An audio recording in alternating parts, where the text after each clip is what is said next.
मग एखाद्या आईला मुलासाठी किंवा एखाद्या स्त्रीला नवऱ्यासाठी किंवा स्वतःच्या आईवडिलांसाठी जर करायचं असेल तर त्यांनी कुठला प्रोटोकॉल फॉलो करायला पाहिजे? त्यांचं नाव घ्यायचं आणि I am sorry, please forgive me, thank you, I love you. आपलं मन शांत होईपर्यंत म्हणायचं. किती दिवस करायचं असं? तुम्हाला मन शांत होईपर्यंत. अच्छा. ते 2 तासात सुद्धा होतं कधी कधी जास्त. किंवा माझं फ्री सेशन आहे जे मी रेकॉर्डिंग देते, लाईव्ह घेत नाही आता. मला कनेक्ट करायचं ते पाठवते मी. त्याच्यामध्ये हे मी एक मेडिटेशन घेते. त्याच्यामध्ये आपण आईवडिलांना माफ करतो. बेसिकली आपल्याकडनं ज्या चुका झाल्यात त्यांच्याबद्दलच्या आपण स्वतःला माफ करतो, त्यांनाही माफ करतो, बोथ वेज. असं ते माफ केल्यामुळे डोळ्यातनं पाणी येतं किंवा असं सगळ्या गोष्टी रिलीज होतात. आणि रिलीज झाल्यामुळे आपण बाहेर येतो त्याच्यातनं. न्यू यू होतो आपला. कारण ते रिलीज करतो ना, सगळ्या भावना रिलीज करणं हे बोलून होतं. आणि आपण स्वतःशीही खरं बोलत नाही. हा तर मोठा इश्यू आहे सगळा. किती दिवस केलं पाहिजे एखाद्याने? खरं सांगायचं तर मेडिसिन सारखं आहे. आयुष्यभर करायला पाहिजे चांगलं होण्यासाठी, कायम चांगलं राहण्यासाठी. मी रिलेशनशिपबद्दल बोलताय तर तुम्हाला मन शांत होईपर्यंत करायचं आहे. आणि तेच सांगू शकता ॲक्च्युली, मन शांत होणं. त्याचा प्रोटोकॉल असं की 1 ते 24 तासात होतं हे सगळं. खरं सांगायचं त्याच्यापेक्षा जास्त करावं नाही लागत. पण तरी नाही झालं तर मग 2 दिवस करा तुम्ही. आणि अफर्मेशन्स तेव्हा त्यावेळेला काय द्यायची?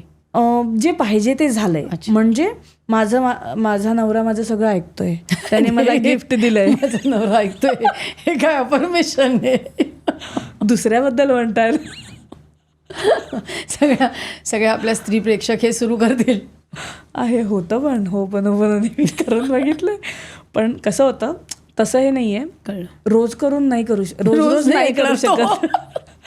रोज नाही ऐकत, खरंच नाही. नवरे पण असं करू शकतात ना बायकाच्या बाबतीत? हो करू शकतात, काहीच विषय. मला एक सांग की हल्ली सगळ्यात जास्त प्रॉब्लेम असतो रिलेशनशिपचा, बरोबर आहे?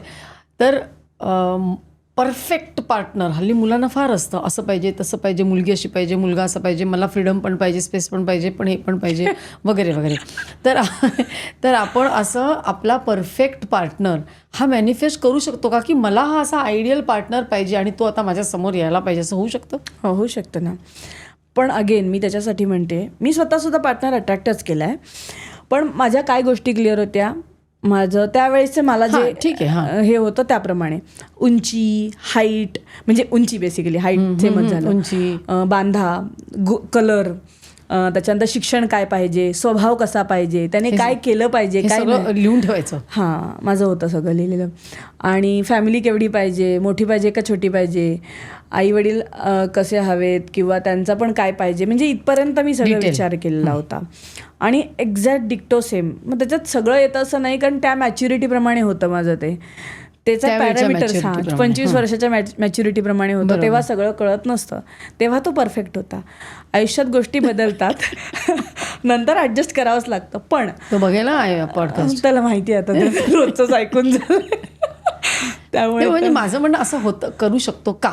करू शकतो. मग मी तेच म्हणते, प्रोसिजर सांग. मग हे सगळं लिहून ठेवायचं. आपले जर्नलिंग म्हणतात त्याला, आपण जर्नलिंग म्हणू शकतो त्याला. एकदाच तुम्हाला तुमचा पार्टनर कसा हवा आहे हे लिहून ठेवायचं. आणि तो झालाय असं, म्हणजे एकदाच लिहायचं? हो, एकदाच लिहायचं.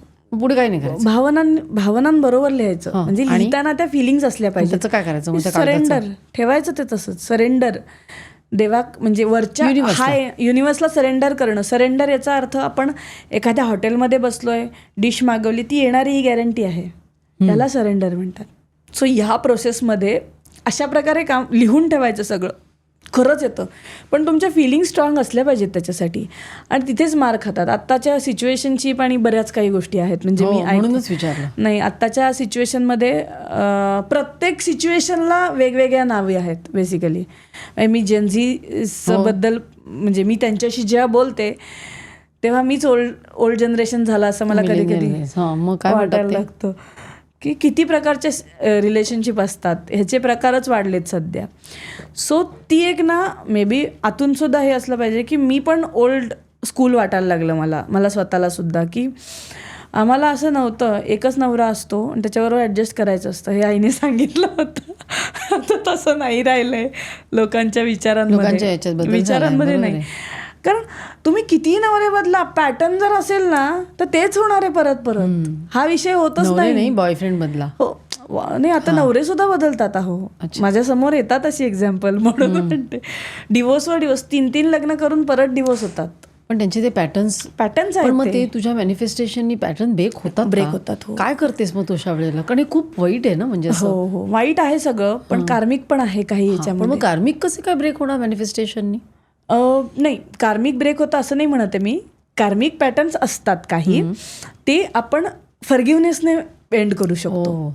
म्हणजे मी तुला माफ करते, आपल्या मनातल्या मनात म्हणायचं, त्याच्या आत्म्याची मी माफी मागते, माझ्या आत्म्याची, म्हणजे दोन्हीकडनं मी माफी मागते, आणि मला हे इथे सोडायचं आहे, मला हे पुढच्या जन्मी घेऊन जायचं नाही, पुढेच घेऊन जायचं नाही, जन्म राहू दे, कारण ती गोष्ट अजून डीप आहे समजायला, पण मला हे पुढे घेऊन जायचं नाही आहे, असं तुम्ही रोज म्हणलं पाहिजे, तर प्रॉब्लेम सॉर्ट व्हायला लागतात. मी बघितलंय.